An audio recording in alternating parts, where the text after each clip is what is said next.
안녕하세요. 살림준입니다. 전세보증금 반환 거부 이야기 두 번째 영상이에요. 오늘은 그 이후에 어떻게 됐는지 내용 증명을 보낸 이야기를 해보려고 해요. 지난 영상에서 말씀드렸던 대로 변호사를 통해서 임대인에게 1차 내용 증명을 발송했어요.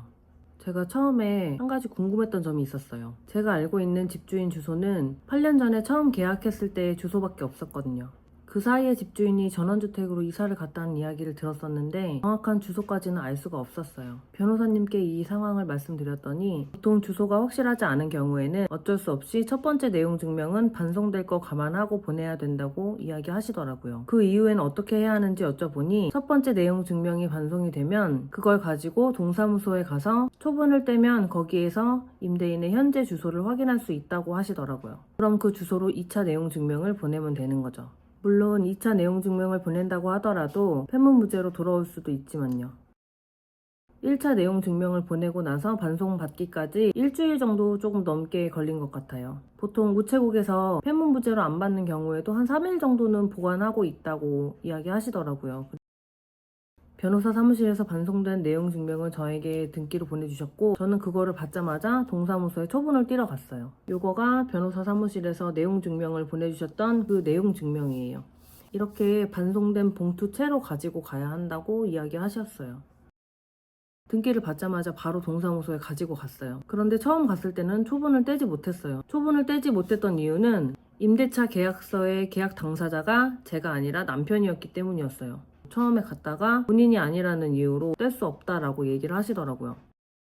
처음 동사무소 갔을 때 어떤 게 더 필요한지 여쭤봤더니 계약자 당사자의 도장만 가지고 오면 된다고 하시더라고요. 그래서 바로 집에 와서 도장을 챙겨서 다시 갔어요. 그랬는데 이번에는 다른 담당자분께 배정을 받았는데 이분은 첫 번째 해주셨던 분과 다르게 계약자 당사자의 신분증 그리고 임대차 계약서 서류도 필요하다고 하시더라고요. 그래서 제가 방금 왔다 갔는데 도장만 필요하다고 말씀하셔서 다른 건 아무것도 못 가지고 왔다고, 그게 다 필요한 거면 처음부터 말씀을 해주셨으면 제가 준비를 해서 한 번에 왔을 텐데 또 다시 갔다 와야 되는 거냐고 여쭤봤더니 그럼 팩스로라도 보내달라고 이야기를 하셔서 그 자리에서 바로 팩스를 보내드렸어요. 내용 증명 받는 분의 주소를 몰라서 초본을 띄어야 되는 경우 저처럼 고생하지 마시고 계약자 당사자 본인이 직접 가시는 거라면 신분증하고 임대차 계약서 서류를 가지고 가시면 돼요.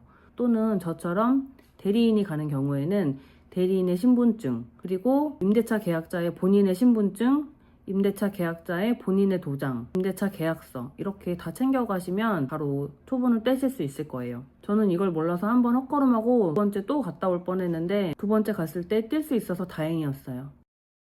그렇게 초본을 떼고 나니까 집주인분의 현재 주소를 확인할 수 있었어요. 참고로 초본 떼는 거는 변호사 사무실에서 대신 해줄 수 없고 계약 당사자가 뗄 수 있다고 얘기하시더라고요. 그렇게 지난주 금요일에 초본을 떼고 바로 변호사님께 연락을 드렸어요. 그래서 그때 두 번째 내용 증명도 발송한 상태예요. 이번에는 정확한 주소로 나가는 거니까 내용 증명을 받거나 혹은 폐문무죄로 안 받거나 둘 중 하나인데 솔직히 크게 기대는 하고 있지 않아요. 저와 마지막으로 통화할 때 만기 때도 못 주고 2년 연장을 한다고 하더라도 그때 상황을 봐야 알 수 있다고 얘기하셨던 게 있어서 아마도 소송까지 가지 않을까라고 생각하고 있지만 가능하면 내용 증명만 받고 잘 해결됐으면 좋겠다는 생각을 하고 있어요. 살면서 저도 처음으로 내용 증명 보내보는 거여서 이것저것 알아보니 내용 증명 보내는 것 자체는 그렇게 어렵지 않더라고요. 그런데 다만 받는 사람의 주소를 정확하게 모르는 경우에는 번거롭게도 첫 번째 내용 증명을 일단 보내고 그거를 반송된 걸 가지고 초본을 뗄 수 있다고 하니 하나하나가 다 시간이고 발품이더라고요. 하지만 번거롭더라도 절차대로 하나씩 진행해 보도록 하려고요. 다음 영상은 두 번째 내용 증명에 대한 임대인의 반응을 확인한 뒤에 올리도록 할게요. 오늘도 끝까지 봐주셔서 감사합니다. 즐겁고 행복한 하루 보내세요.